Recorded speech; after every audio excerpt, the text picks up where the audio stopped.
ગરમીમાં ઠંડા ઠંડા પાણીવાળી પાણીપુરી ખાવાની તો મજા જ કંઈ અલગ છે. અને તેમાં પણ લારીવાળા જેવા પાંચ પાંચ અલગ અલગ ફ્લેવર્સના પાણી ઘરે જ તૈયાર થઈ જાય તો મજા જ પડી જાય. આ ફ્લેવરફુલ પાણી બનાવવા ખૂબ જ સહેલા છે અને ઘરમાં જ રહેલી વસ્તુઓથી આસાનીથી બનાવી શકો છો. તો પાણીપુરીનું નામ પડે તો હવે રાહ તો જોવાય જ નહીં. તો ચલો ઝટપટથી આજની રેસીપી શરૂ કરીએ. અને સૌથી પહેલાં બનાવી લઈએ હાજમાં હજમ પાણી. તેના માટે અડધો કપ આંબલીનો પલ્પ લેવાનો છે. તો આંબલીની ચટણી બનાવવા માટે જેમ આપણે આંબલીનો પલ્પ તૈયાર કરીએ છીએ તેવી રીતે જ કરી લેવાનો છે અને તેને ગાળીને લીધો છે. આમાં ઉમેરીશું 2 ચમચી ખાંડ. તો આ પાણી થોડુંક ખટમીઠું હોય છે એટલે ખાંડ જરૂરથી ઉમેરજો. હવે આમાં ઉમેરી દઈશું 1 ટીસ્પૂન શેકેલા જીરાનો પાવડર. સાથે જ ઉમેરીશું સંચળ પાવડર. 1/4 ટીસ્પૂન આમચૂર પાવડર પણ ઉમેરીશું અને થોડુંક મીઠું પણ ઉમેરી દઈશું અને અડધી ચમચી લાલ મરચું પાવડર ઉમેરીશું. તો આજના બધા પાણીમાં મેં કાશ્મીરી લાલ મરચાંનો જ ઉપયોગ કર્યો છે. અને પછી આમાં 2 કપ જેટલું પાણી ઉમેરી આ બધી વસ્તુને મિક્સ કરીશું. ખાંડ ઓગળે ત્યાં સુધી આપણે આને આ રીતે મિક્સ કરી લેવાનું છે.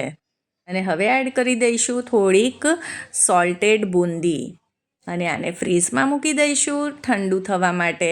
આજનું બીજું ફ્લેવર છે જીરા ફ્લેવરનું પાણી. તેના માટે એક મિક્સિંગ બોલ લઈ લઈશું. 1 ચમચી શેકેલા જીરાનો પાવડર, અડધી ચમચી ચાટ મસાલો, સાથે જ સંચળ પાવડર પણ ઉમેરીશું.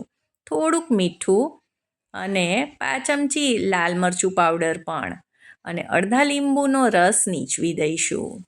આ બધા જ પાણીમાં મીઠું થોડુંક જાળવીને ઉમેરવું કેમ કે આપણે સંચળ પાવડર, ચાટ મસાલો એવું પણ ઉમેરી રહ્યા છીએ. હવે આમાં પણ 2 કપ પાણી ઉમેરી બધી વસ્તુને મિક્સ કરીશું. થોડીક બુંદી ઉમેરી આને પણ ફ્રીઝમાં મૂકી દઈશું ઠંડુ કરવા માટે. હવે બનાવી લઈએ મીઠું પાણી. ઘણા લોકોને આ મીઠું પાણી તો ખૂબ જ ભાવતું હોય છે. તો આ બનાવવા માટે અડધો કપ આંબલીનો પલ્પ લઈ લઈશું. તો 2 અલગ અલગ પાણી માટે આપણે અડધો કપ આંબલીનો પલ્પ જોઈશે એટલે કે 1 કપ. અને આમાં 1/4 કપ જેટલો ગોળ ઉમેરીશું. ગોળને કટ કરી લીધો છે એટલે તે જલ્દીથી ઓગળી જાય. સંચળ પાવડર ઉમેરીશું અને સાથે જ શેકેલા જીરાનો પાવડર પણ અને કશ્મીરી લાલ મરચું પણ ઉમેરી દઈશું. મરચું તમે તમારા સ્વાદ પ્રમાણે અને તીખાશ જોઈતી હોય તે પ્રમાણે વધારે ઓછું કરી શકો છો. અને ચપટી મીઠું પણ ઉમેરી 2 કપ પાણી એડ કરી ગોળ ઓગળે ત્યાં સુધી આપણે આને મિક્સ કરવાનું છે. ઉપરથી બુંદી એડ કરી આને પણ આપણે ફ્રીઝમાં મૂકી દઈશું ઠંડુ કરવા માટે. હવે બનાવી લઈએ નાના મોટા બધાનું ફેવરેટ લસણનું પાણી એટલે કે ગાર્લિક વોટર. તેના માટે 10થી 12 લસણની કળી મિક્સર જારમાં ઉમેરીશું. ચપટી મીઠું, થોડુંક જીરું પાવડર પણ અને લાલ મરચું પાવડર, સાથે જ સંચળ પાવડર પણ એડ કરીશું અને અડધા લીંબુનો રસ નીચવી લઈશું. આજનું આજે ગાર્લિક વોટર તો એકદમ બહાર મળતું હોય તેવું જ તૈયાર થાય છે. એક વખત જરૂરથી ટ્રાય કરજો. અને 2 ચમચી પાણી ઉમેરી આની આપણે પેસ્ટ તૈયાર કરી લઈશું. હવે આ પેસ્ટને આપણે મિક્સિંગ બોલમાં કાઢી લઈએ. મિક્સર જારમાં પણ થોડુંક પાણી ઉમેરી તેને પણ કાઢી લઈશું.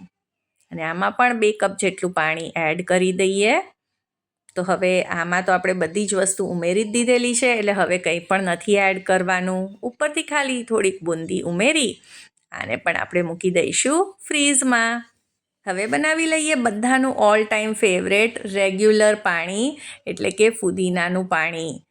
આ રીતે જો તમે તૈયાર કર્યું તો બહાર મળતું હોય તેવું જ બનશે. તેના માટે 3થી 4 તીખા લીલા મરચાં લીધા છે, અડધો ઇંચ આદુનો કટકો, અડધો કપ લીલા ધાણા ઉમેર્યા છે અને 1 કપ ફુદીનાના પાન.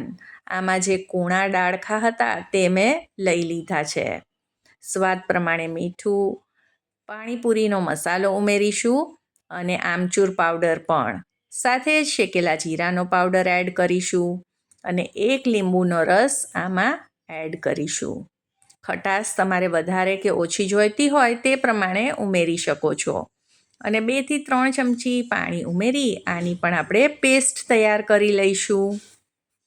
આ પેસ્ટને તમે કોઈ પણ એરટાઇટ કન્ટેનરમાં રાખી ફ્રીઝરમાં સ્ટોર પણ કરી શકો છો મહિનાઓ સુધી. હવે આ પેસ્ટને મિક્સિંગ બોલમાં એડ કરીશું અને તેમાં 3 કપ જેટલું પાણી ઉમેરી દઈશું. જુઓ એકદમ જ લીલુંછમ આ ફુદીનાનું પાણી તૈયાર થયું છે ને. આમાં પણ થોડીક બૂંદી ઉમેરીશું અને આને ફ્રીઝમાં મૂકી દઈશું ઠંડુ થવા માટે.